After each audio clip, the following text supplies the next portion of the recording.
नई दिल्ली में भारत मंडपम में आज से भारतीय जनता पार्टी का 2 दिवसीय राष्ट्रीय अधिवेशन शुरू हो रहा है। आगामी लोकसभा चुनाव में प्रधानमंत्री नरेंद्र मोदी ने पार्टी के लिए 370 सीट और एनडीए गठबंधन के लिए 400 से ज्यादा सीट जीतने का लक्ष्य तय किया है।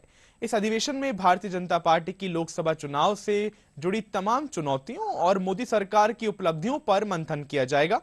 प्रधानमंत्री नरेंद्र मोदी भी इस अधिवेशन में शामिल होंगे। चुनाव में पार्टी को 370 और एनडीए को 400 सीटों के पार ले जाने के लक्ष्य के साथ बीजेपी अपने अभियान को लगातार तेज कर रही है। शनिवार और रविवार को बीजेपी अपना राष्ट्रीय अधिवेशन करने जा रही है। नई दिल्ली स्थित भारत मंडपम में इस 2 दिवसीय अधिवेशन के समापन पर पीएम मोदी का संबोधन होगा। इसके साथ ही प्रधानमंत्री नरेंद्र मोदी पार्टी पदाधिकारियों की बैठक में भी शामिल होंगे। माननीय राष्ट्रीय अध्यक्ष जी का उद्घाटन भाषण होगा। माननीय प्रधानमंत्री जी पदाधिकारियों की बैठक में भी रहेंगे और वो समापन करेंगे। ये राष्ट्रीय अधिवेशन में प्रधानमंत्री जी का जो कंक्लूडिंग आह्वान होता है वो बहुत प्रेरणादायी होता है और पूरा देश भर के कार्यकर्ताओं के लिए एक नजीर बनती है उनकी टिप्पणी, उनका भाषण। तो हम सभी बहुत उत्साह के साथ उनके उस भाषण की प्रतीक्षा करेंगे। बीजेपी के राष्ट्रीय अधिवेशन में 2 प्रस्ताव पारित किए जाएंगे।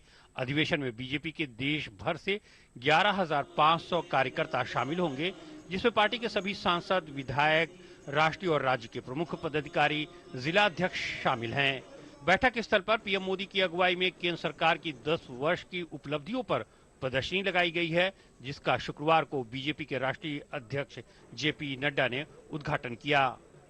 17 तारीख को फर्स्ट हाफ में पदाधिकारियों की बैठक होगी और 3 बजे झंडोत्तोलन होगा और उसके बाद ये 18 तक ये कार्यक्रम चलेगा। इसमें 2 प्रस्ताव पारित किए जाएंगे। आगामी चुनाव पर विस्तार से चर्चा होगी। विस्तारकों की बैठक होगी अलग से और विकसित भारत का जो पूरा कॉन्सेप्ट है उसका एक उसमें प्रदर्शनी भी लगेगी कि देश भर से लोग आएंगे। बीजेपी का राष्ट्रीय अधिवेशन ऐसे समय में हो रहा है जब पार्टी आत्मविश्वास से भरपूर नजर आ रही है। लोकसभा चुनाव के ऐलान में अब ज्यादा समय नहीं बचा है। ऐसे में बीजेपी की रणनीति के लिहाज से यह अधिवेशन बेहद अहम है।